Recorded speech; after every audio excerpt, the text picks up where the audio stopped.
Bonjour à tous, c'est Edjoan. Aujourd'hui, on se retrouve pour parler du match France-Suisse avec la surprise de l'élimination de l'équipe de France. Voilà, l'équipe justement championne du monde en titre se fait sortir par la Suisse. Alors en soi, c'est sûr que c'est comme une surprise quand on voit le match parce que sur le papier, justement, la France est quand même largement supérieure à la Suisse. Je veux dire, en termes de joueurs, il n'y a pas photo. Et maintenant, justement, on va revenir ensemble sur ce match et comprendre un peu ce qui s'est passé et voir pourquoi la France a perdu et où la Suisse a été meilleure. Alors déjà, en première mi-temps, c'est que la Suisse a réussi à ouvrir le score, ça m'a étonné. Alors en première mi-temps, les commentateurs ont dit que la France était mauvaise, et bien moi je ne l'ai pas trouvé mauvaise parce qu'en soi, ok, ils sont fait mener au score, mais ils ont quand même eu des occasions. Voilà, c'était assez serré, voilà, c'était assez serré avec la Suisse, mais la Suisse est une équipe joueuse, voilà, qui a souvent la possession de balle quand elle joue. Et ils ont eu comme des occasions assez dangereuses. Voilà, souvent, c'est pas passé loin. Voilà, ils ont eu des bons centres dans la surface. Ils ont eu beaucoup de bonnes occasions dans la surface. Alors certes, ça n'a pas marqué, mais pour moi, c'est pas une équipe mauvaise parce que en soi, quand on va dans la surface de réparation, c'est qu'on a quand même des occasions.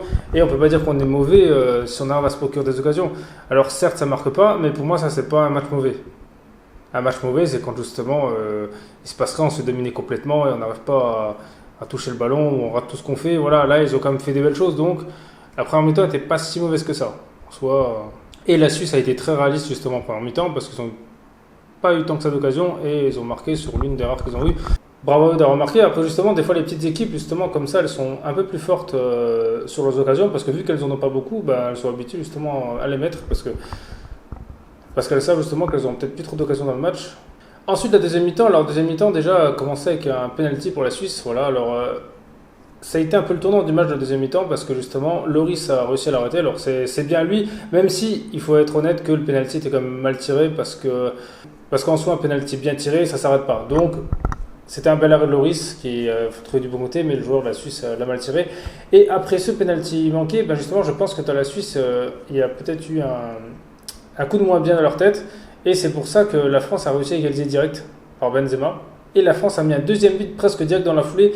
Donc ça montre bien que là, je pense que là, la Suisse, mentalement, ils ont dû couler parce que pour se prendre deux buts comme ça d'affilée, alors que toute la première mi-temps, ils ont réussi à se maintenir, là, c'est quand même un problème en général mental. Et c'est quand même assez rare justement qu'une équipe prenne deux buts d'affilée parce que justement, en général, dans le foot, on dit c'est l'équipe qui vient de marquer qui a le plus de chances d'en encaisser un. Et ensuite, après ce deuxième but, j'ai trouvé que le match, justement, il s'est un peu calmé. La Suisse et la France, ils ont baissé vraiment leur rythme. Il n'y avait plus tant que ça de grand-chose jusqu'à la frappe de Pogba. Voilà, Pogba, il a mis un super but de loin. Là, ça là, il fallait la mettre. C'était un but plein de lucarne. Voilà, ça, c'était un super but de Pogba. Et là, tout le monde pensait que le match était fini. Ouais, moi aussi, je me suis dit, là, c'est sûr que la Suisse ne pourra pas revenir parce que déjà, s'ils prennent deux buts, mentalement, ça va pas. Alors, si on passe un troisième, c'est fini. Et la Suisse va réussir justement déjà à réduire le score.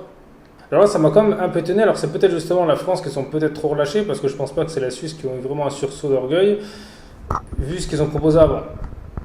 Ensuite, la Suisse a failli mettre encore un autre but, mais celui-là a été refusé pour hors-jeu. Bon, c'est vrai qu'il y avait comme hors-jeu, là, c'est sûr. Donc là, je me suis dit, la France, il commence à être un peu moins bien. En plus, ce qui m'étonne, c'est que justement, là, la France, ils auraient dû prendre l'exemple de l'Espagne, qui menait 3-1, qui se sont fait à 3-3. Et là, ils font exactement la même chose, parce que justement, la Suisse, en toute fin de match, ils vont réussir à égaliser.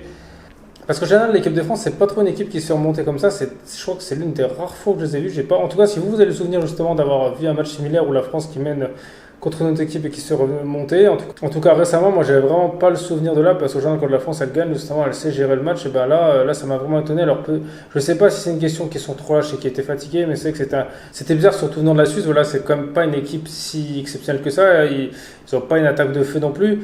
Donc, ça m'a quand même étonné qu'ils marquent comme le troisième but, quoi. Encore la Croatie qu'on l'Espagne, on peut comprendre parce que la Croatie, c'est comme le finaliste mondial.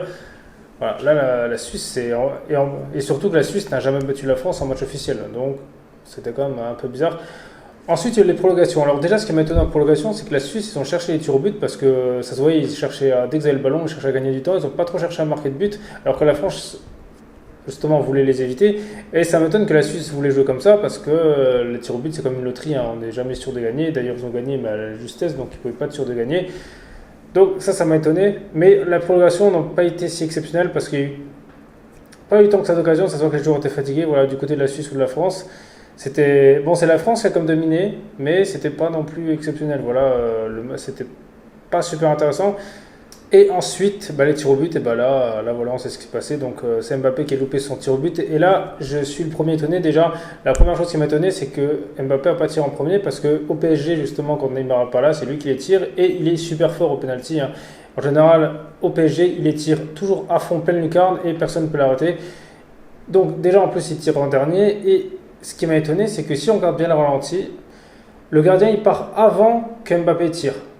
Et ça m'a vraiment étonné parce que dans ce cas en général justement les joueurs ils font en sorte de tirer au dernier moment pour pouvoir voir quand le gardien il plonge. C'est un peu la technique de Neymar, voilà, c'est pour ça qu'il court toujours au ralenti et qu'il les marque toujours. Et là Mbappé tire et on voit déjà Sommer qui part sur la droite. Et là ça m'a étonné justement de lui et puis il l'arrête, voilà. Donc voilà, après c'est comme ça, voilà, c'est le foot. Donc vaut mieux limite que ce soit le gardien qui l'arrête que qu'il la mette au-dessus, parce qu'au-dessus, on va dire, là c'est encore pire. Voilà, ce qui craint un peu, c'est que l'équipe de France est comme championne du monde en titre. Aussi, ce qui est intéressant, c'est que les deux finalistes de la dernière Coupe du Monde sont fait éliminer aujourd'hui, donc c'est la Croatie et la France. Après, si on regarde quand même sur le reste de l'Euro, c'est vrai que la France a vraiment pas fait un bel Euro du tout, parce que si on regarde le match contre l'Allemagne, d'accord, ils gagnaient 0, mais en soi, ils sont comme fait dominer presque pendant tout le match. Ils ont eu une bonne défense. Contre la Hongrie, ils font match nul. Déjà là, c'était quand même inquiétant parce que la Hongrie, voilà, c'est quand même pas une équipe exceptionnelle en foot. Contre le Portugal, ils font match nul, mais voilà, c'était pas non plus brillant.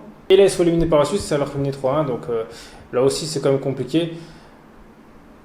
Bon, je referai une vidéo justement pour parler un peu en détail justement, on va dire, de l'Euro de la France, mais on va dire, pour moi, ce que je retiens de cet Euro de l'équipe de France, c'est, on va dire que l'attaque pour moi n'a pas du tout fonctionné et je pense que le système n'était pas bon parce que quand on a Griezmann, Benzema, Mbappé ou même sur mes Giroud, c'est quand même voilà, des super joueurs, Griezmann et Mbappé. Voilà, Mbappé, on l'a presque pas vu de l'Euro, il a quasi rien fait, et Griezmann, bof aussi.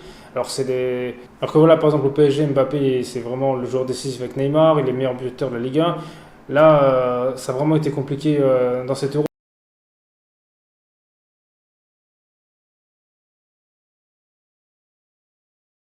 Parce que malheureusement, avec les joueurs qu'ils ont, s'ils galèrent autant à marquer des buts, ça craint quand même un petit peu.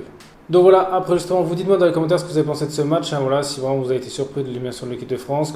Si pour vous, ça vous étonne pas trop à cause par exemple des résultats en poule. Et sinon, merci à tous d'avoir regardé cette vidéo. C'était Edge One. On se retrouve très vite pour une prochaine vidéo.